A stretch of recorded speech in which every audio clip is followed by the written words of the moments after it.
పల్లె సింధూరారెడ్డి గారు. ధన్యవాదాలు అధ్యక్ష. రాష్ట్ర వ్యాప్తంగా ఉన్న ట్రాన్స్జెండర్ల అధ్యక్ష చాలా ఇబ్బందులు ఫేస్ చేస్తున్నారు అధ్యక్ష. Committee on welfare for women, children, disabled and old age కింద మేము కమిటీ మెంబర్స్ అందరూ లాస్ట్ మంత్ తిరుపతికి వెళ్ళడం జరిగింది అధ్యక్ష. అక్కడ ట్రాన్స్జెండర్ హోమ్ కూడా విజిట్ చేశాం అధ్యక్ష. ఈ ట్రాన్స్జెండర్స్లో చాలా వరకు డిగ్రీ, నర్సింగ్, ఇంకా బీటెక్ ఇలా చాలా ప్రొఫెషనల్ కోర్సెస్ కంప్లీట్ చేసిన వారు ఉన్నారు అధ్యక్ష. కానీ వీరికి ఎక్కడా ఉద్యోగ అవకాశాలు రావడం లేదు అధ్యక్ష. వీరికి మినిమం రిజర్వేషన్ అయినా ఇచ్చి ప్రభుత్వం ఉద్యోగ అవకాశాలు కల్పించాల్సిందిగా కోరుతున్నాను అధ్యక్ష. అదేవిధంగా ప్రభుత్వం సబ్సిడీ కింద బ్యాంక్ లోన్స్ ఇస్తున్నప్పటికీ కూడా బ్యాంకర్స్ లోన్స్ ఇవ్వడానికి ముందుకు రావడం లేదు అధ్యక్ష.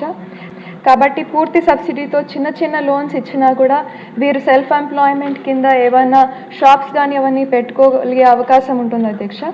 అదేవిధంగా ప్రభుత్వం నుంచి హౌసింగ్ సైట్స్ ఇంకా ఇల్లు కట్టించగలిగితే వీరికి చాలా హెల్ప్ అవుతుంది అధ్యక్ష.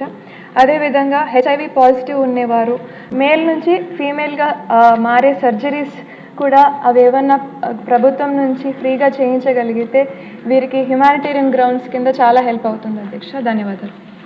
ఫాలో చేయొచ్చు కదా అండి ప్లీజ్.